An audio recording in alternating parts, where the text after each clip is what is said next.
good NFC matchup on tap between the Detroit Lions and the Seattle Seahawks.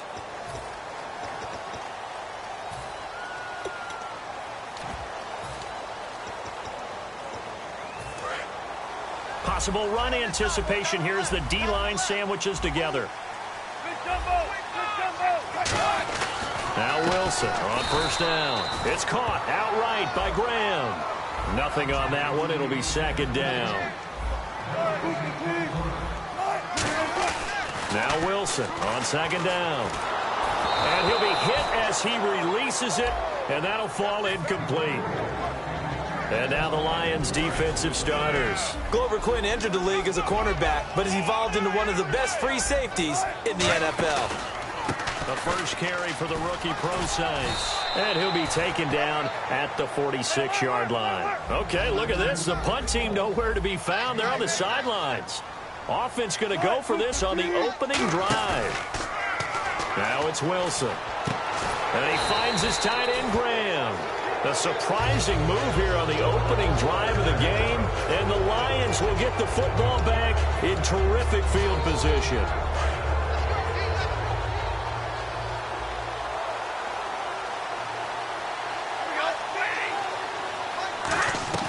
Now a first down throw. Stafford.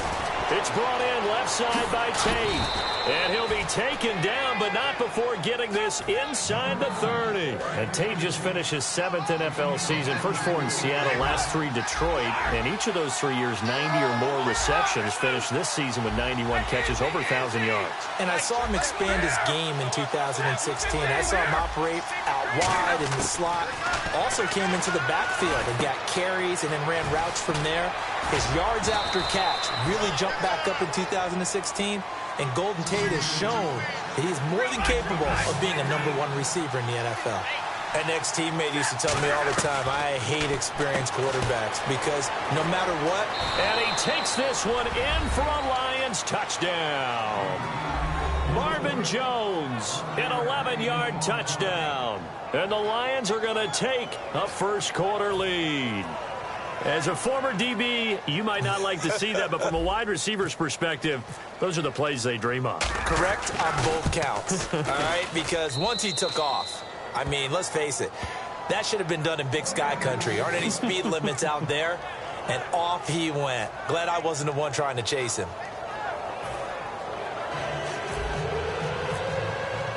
So after the touchdown, Martin now on to kick this one away.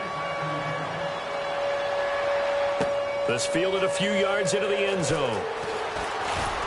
And he'll get it up past the 20 to the 22-yard line. Here come the Seahawks now, set to take over on offense.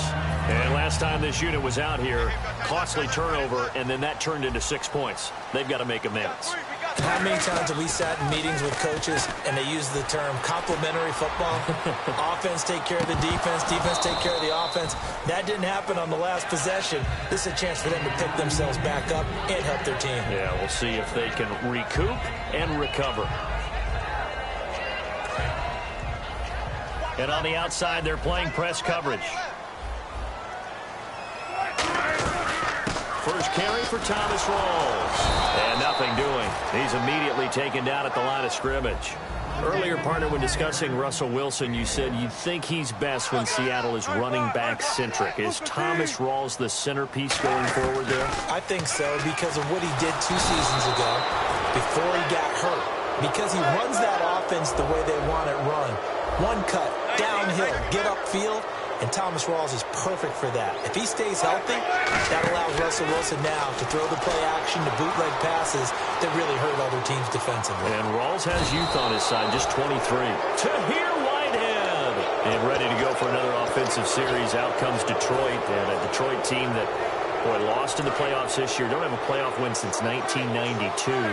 But it was a tough end of the season. There were injuries involved. And I know you think that this is a crew that really could make some noise again next year, don't you? I do, because I think they gained so much confidence this season, battling back from a tough beginning, working their way into where they looked like they had a chance to win the division. And while they didn't do that, they did get into the playoffs. Despite a myriad of injuries, they think this team has a bright future, and they feel confident about 2017.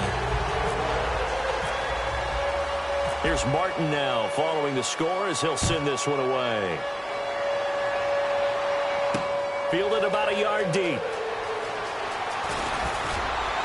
And he'll take this across the 25, a couple extra yards, up to the 27-yard line. The Seahawks offense now, they get ready to come back onto the field. And last time out, went for it on 4th down, turned it over, gave them great field position, turned into 6 points, so they've got to recover here, Charles. It's amazing what one decision can do in the chain of events, right? The decision to go for it on 4th down. Caused all of that. It caused every bit of it, but it showed confidence. Hey, I've got confidence in you guys. Go pick it up for them. Didn't happen. Also showed confidence in the defense. They didn't pick up their end of the bargain, so now they've got to come back out. And the Lions pressure too strong. Down he goes. He'll wind up losing a full 9 yards here on the sack. Now it's 3rd down. 3rd and long. It's Wilson. Eluding the play. And a big loss here as he's taken down. He could not get away that time, and it'll be a loss of 11 on 3rd down. Well, many times when you talk about mobile quarterbacks, you get the sense that they feel like they can get out of any bad situation. They keep moving around and trying to emulate guys like the Scrambler or the Dodger. Instead, they keep losing yardage and digging themselves a hole that they can't get out of.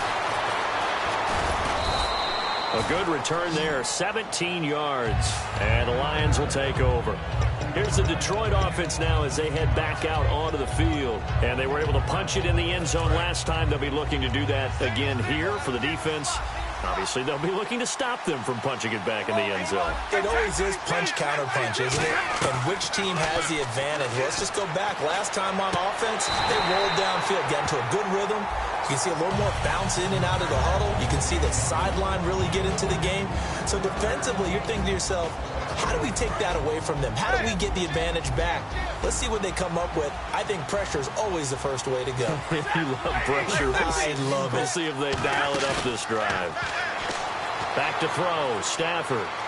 Now he's going to throw deep right side. And both guys were there, but it falls incomplete. And a look at Seattle's defense. Michael Bennett is one of the best pass-rushing defensive linemen in the game. Normally plays defensive end. So when they go to those nickel packages and he works inside, look out, offensive guards. You've got a problem. And he's able to get the first before he's taken down at the 36. So on that play, defense was in the zone. They ran a crossing route offensively, but the defense there, you got to be good with communication, don't you? You certainly do, and it's not something that is really evident when you watch it on the screen.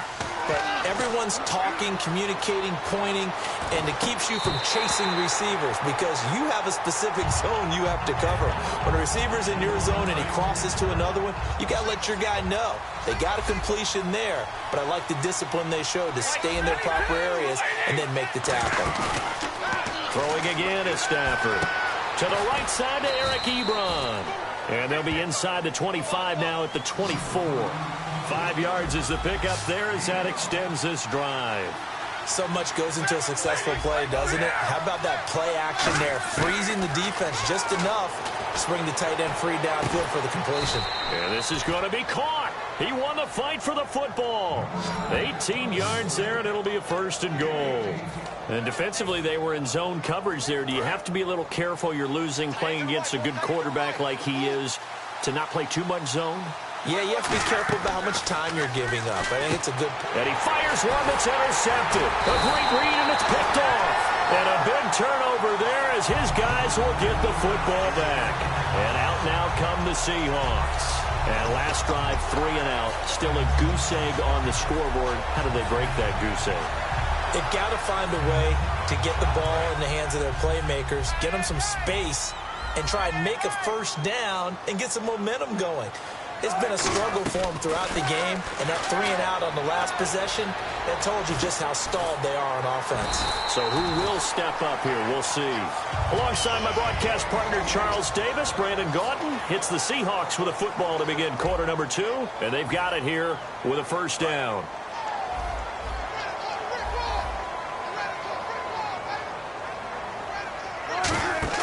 Now Wilson on 1st down. They set up the screen to Rawls. And he's got room. And they're able to get this one across the 35. 17 yards on the pickup there. The drive will continue. It's a first down. They ran that one well, and not only did they pick up a nice chunk of yardage on the screen, they sent a message to the defense. Rush the passer all you want, but you better be careful. We can hit you going back the other direction. And that's exactly what you want on a first down run. Pick up 5 yards, bring up 2nd and 5. The defensive line, though, they've got to figure out a way to out-leverage the guys up front because the offensive line is winning at the point of attack. They'll get nothing out of that one, and it's going to lead to a third down. On third down, Wilson. He's going to look deep down. That's caught at the 25.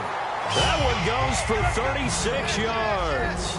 There's obviously nothing shy about the guys dialing up offense here. They take a shot on third down, and boy, did they get rewarded, even though there was good defense on the play. Flushed out right. And no escaping this time as he'll go down. They got him for a sack. The sack recorded. It's a loss of 5, and now it's 2nd down. They come out 5 wide, 3 of them to the right side. On 2nd down, here's Wilson being chased out left. This will be caught inside the 10. And down he goes, taking it inside the 10, just shy of the 5 at the 6. We talk about mobility on quarterbacks all the time. Here's where it really pays off. Able to move, evade, and is accurate throwing on the run and picking up a first down. 5 yards on the catch there, brings up 2nd down. What terrifies defenses when they see slant routes thrown is that the receiver is on the move, and oftentimes he catches it and gets upfield. Does a really nice job rallying to him and stopping him for a minimal gain.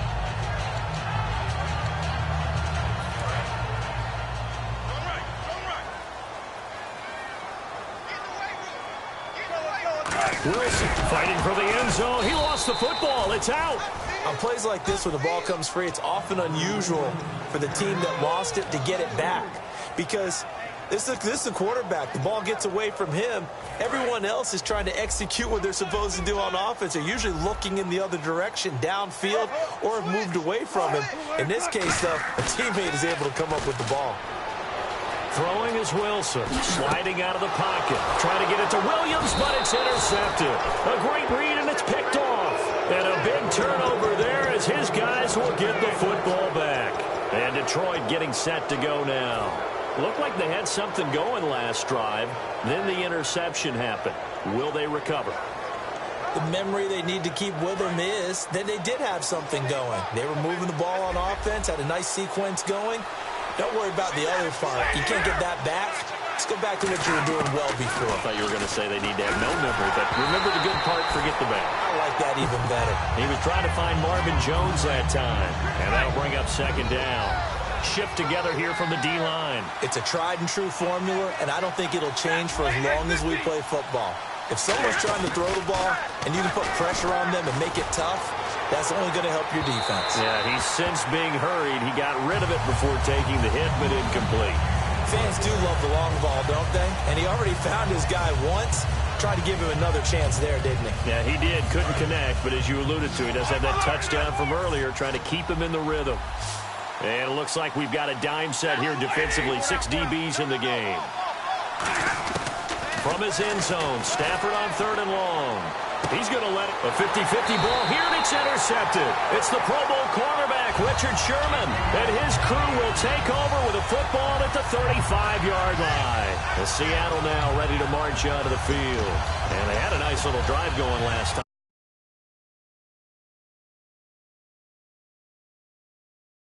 Interception.